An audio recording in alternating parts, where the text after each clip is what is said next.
ایک 60-65 سال کا شخص ایک 17-18 سال کی لڑکی پہ فدا ہو گیا۔ کہانی کچھ یوں ہے کہ بہت امیر شخص تھا، اپنے بنگلے سے باہر بڑی سی گاڑی میں بیٹھا ہے، کسی کا انتظار کر رہا تھا۔ اتنے مہینہ وہاں پہ بس آتی ہے جو اسکول کی بچیوں کو وہاں سے پک کرتی تھی اور ڈراپ کرتی تھی۔ اس نے ساری بچیوں کو وہاں پہ اتارا ہے اور بچیاں وہاں سے اتر کے اپنے گھر کی طرف چل پڑی ہیں۔ انہی میں سے ایک لڑکی بہت ہی خوبصورت 16-17-18 سال کی لڑکی تھی، وہ نکلی ہے۔ وہ بوڑھا شخص دیکھ کے اس میں فدا ہو گیا، کہتا ہے میرے محلے میں اتنی خوبصورت لڑکی رہتی ہے، مجھے پتہ ہی نہیں ہے، یہ تو میری بیوی بننی چاہیے۔ اب اس کو ذرا شرم نہیں آئی سوچتے وقت کہ وہ اس کی پوتی کی عمر کی ہوگی۔ اب جو ہی لڑکی چلی ہے، یہ بوڑھا شخص اس کے پیچھے چل پڑا گاڑی لے کے کہ دیکھتا ہوں یہ کہاں جاتی ہے، کس کی بیٹی ہے آخر۔ وہ جس گھر میں داخل ہوئی ہے نا، بوڑھے شخص کو دیکھ کے نا چہرے پہ مسکراہٹ آ گئی۔ وہ اس لیے اس لڑکی کے باپ نے قرض لے رکھا تھا اس بوڑھے شخص سے 3 لاکھ ریال۔ یہ کہانی ہے سعودی عرب کی۔ اب نا اس بوڑھے شخص نے گاڑی میں بیٹھ کے اس کے لڑکی کے باپ کو فون کیا، کہتا ہے بھائی نہ تم ملتے ہو نہ تم پیسے دیتے ہو، چاہتے کیا ہو؟ وہ کہتا ہے جی مجھ کو مہلت دے دو 1 مہینے کی، میں تمہارے پیسے تمہیں ادھار جو لیے ہیں اتار دوں گا۔ وہ کہتا ہے ٹھیک ہے، اگر 1 مہینے میں پیسے دیتے ہو تو ٹھیک، ورنہ میں پولیس میں رپورٹ کر دوں گا، میرے پاس پورا پیپر ورک ہے، تم نے مجھ سے ادھار لیا تھا۔ وہ کہتا ہے نہیں میں 1 مہینے میں بندوبست کر دوں گا۔ اب وہ جو بوڑھا شخص تھا، مکار شخص، وہ کہتا ہے میرے پاس ایک آپشن ہے، میں نے تمہاری بیٹی کو دیکھا ہے، بہت پیاری ہے، بہت خوبصورت ہے، اس کے لیے ایک رشتہ ہے میرے پاس، اگر تم ہاں کرتے ہو تو قرضہ معاف، اور میں حق مہر کے طور پہ کم سے کم 3 لاکھ ریال دوں گا۔ یہاں پہ نارمل جو مڈل کلاس عرب ہے نا، ان میں 50-60 ہزار ریال تک حق مہر چلتا ہے، امیر لوگوں میں بہت چلتا ہے۔ اب وہ لڑکی کا باپ کہتا ہے کون ہے تمہارا بیٹا ہے، کس کے لیے چاہیے رشتہ تم کو؟ وہ بوڑھا شخص کہتا ہے مجھ کو اپنے لیے چاہیے۔ لڑکی کا باپ کہتا ہے تم کو ذرا خیال نہیں آیا، میں اپنی بیٹی کا رشتہ تمہارے ساتھ کروں گا؟ کہتا ہے تو کیا مشکل ہے، سب کچھ ہے میرے پاس، دولت ہے، شہرت ہے، عزت ہے۔ کہتا نہیں، کہتا ہے تم ایسا کر، اپنی بیٹی سے پوچھ، اس کی ماں سے پوچھ، ایسے منہ پہ نا انکار مت کر تو۔ وہ آدمی کہتا ہے مجھے کرنا ہی نہیں رشتہ تیرے ساتھ، بات رہی پیسے کی، 1 مہینے کا ٹائم دے، پیسے تیرے واپس کر دوں گا۔ اب غصے میں آ گیا بوڑھا شخص، کہتا ہے 1 مہینے میں اگر پیسے دیتا ہے ٹھیک، ورنہ تمہیں میں پولیس کے حوالے کر دوں گا۔ اب وہ دن گن رہا ہے امیر شخص، آج اتنے دن رہ گئے، آج اتنے دن رہ گئے۔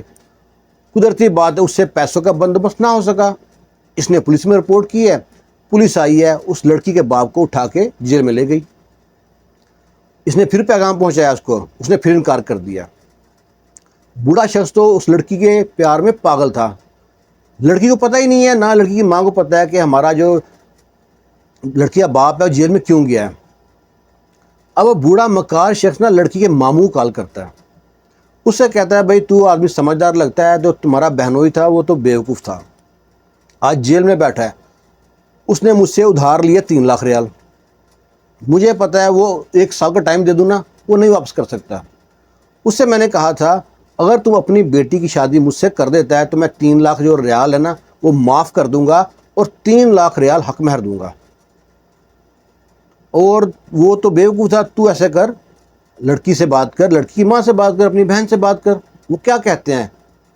وہ آدمی کہتا ہے ٹھیک ہے میں بات کرتا ہوں۔ لڑکی کا ماموں جاتا ہے اپنی بہن سے، اپنی بھانجی سے، اس کے بہن کی بیٹی سے، کہتا ہے کہ آپ کو پتہ ہے آپ کا باپ جیل میں کیوں گیا ہے؟ وہ کہتے ہیں ہاں جی قرضے کا مسئلہ تھا۔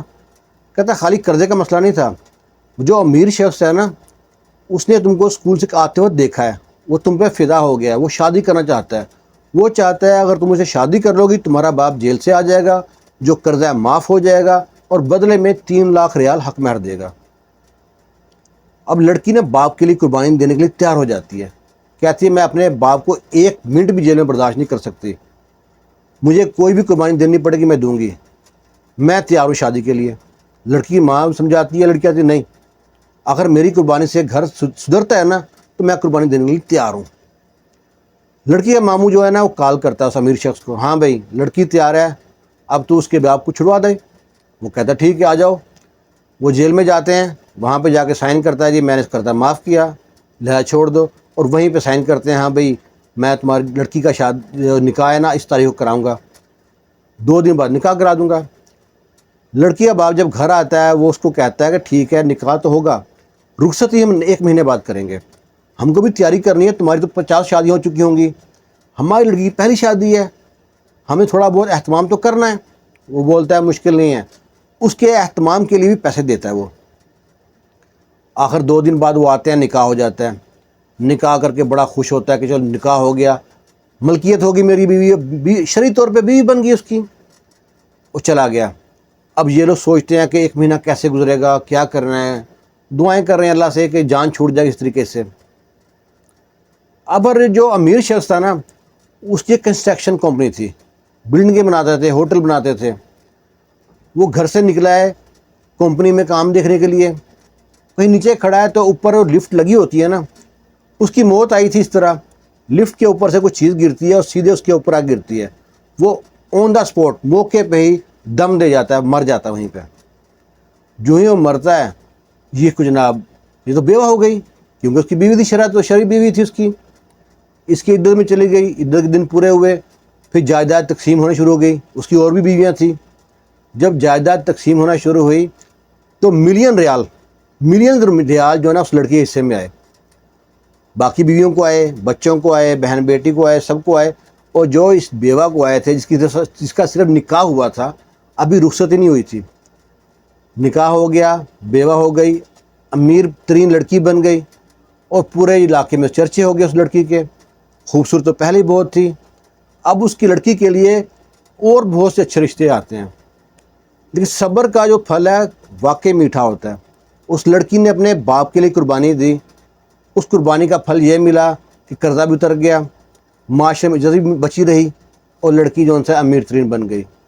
جب بھی آپ پہ کوئی پریشانی آتی ہے، دکھ ہوتا ہے، تکلیف ہوتی ہے، صبر کرتے ہو نا، اللہ سے گلا شکوہ نہیں کرتے، آخر اللہ کو میں ہی نظر آیا تھا، ساری دنیا اتنی خراب ہے، اتنی بگڑی ہوئی ہے، ہم تو اللہ اللہ کرتے ہیں، ہمارا امتحان لیتا تھا۔ اللہ تعالیٰ جب بندے کا امتحان لیتا ہے، ٹھوک بجا کے چیک کرتا ہے کہ بندہ صبر کرتا ہے کہ نہیں کرتا۔ یہ ہے صبر کا پھل۔ اس امیر آدمی کو کس طرح اللہ نے موت اس کے حصے میں لکھی تھی۔ تو یہ کہانی ہے عرب کی، سچا 100% سچا واقعہ یہ ہے۔ تو کیسی لگی آپ کو کہانی؟ اپنی رائے ضرور دیجیے گا۔ اللہ حافظ۔